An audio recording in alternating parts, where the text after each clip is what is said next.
Let's take a look at Geometry CST release question number 73. It says, what is the length of the line segment PQ shown below?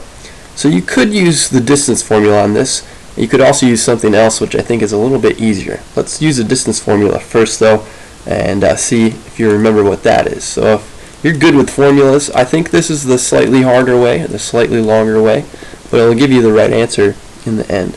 So the distance formula, it says that the distance between any 2 points on a coordinate graph like this, coordinate plane, is going to be the differences in the x values squared plus the differences in the y values squared.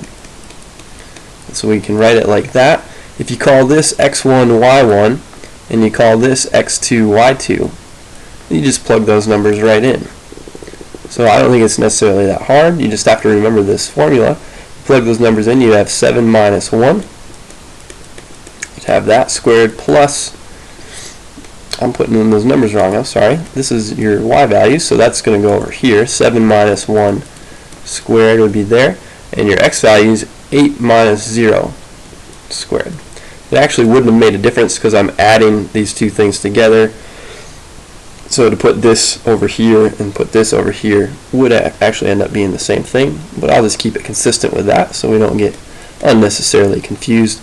This would be 8 squared plus 6 squared, and that would be 64 plus 36, and that would be the square root of 100, so that should mean our answer should be 10. That should be clear from that you'd have 10 units. Now I think the easier way to do this one though is just to go straight ahead and use the Pythagorean theorem. So you can draw a right triangle like that. We know that would be a right angle.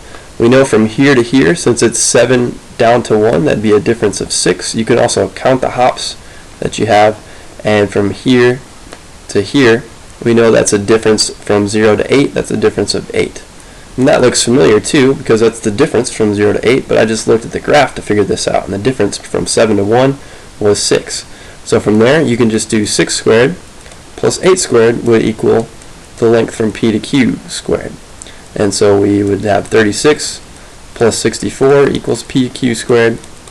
That means we'd have 100 equals PQ squared. And we could take the square root of both sides. That would cancel out right there, and you'd be left with 10. So I think you can see that that takes, in my opinion, a little less effort, a little less time to get the answer. But the answer is the same thing either way. So if you remember the distance formula and you like that, use that. If you remember Pythagorean theorem applies in a situation like this, I think that's even a little easier. Okay, so either way you do it though, number 73 should be choice B.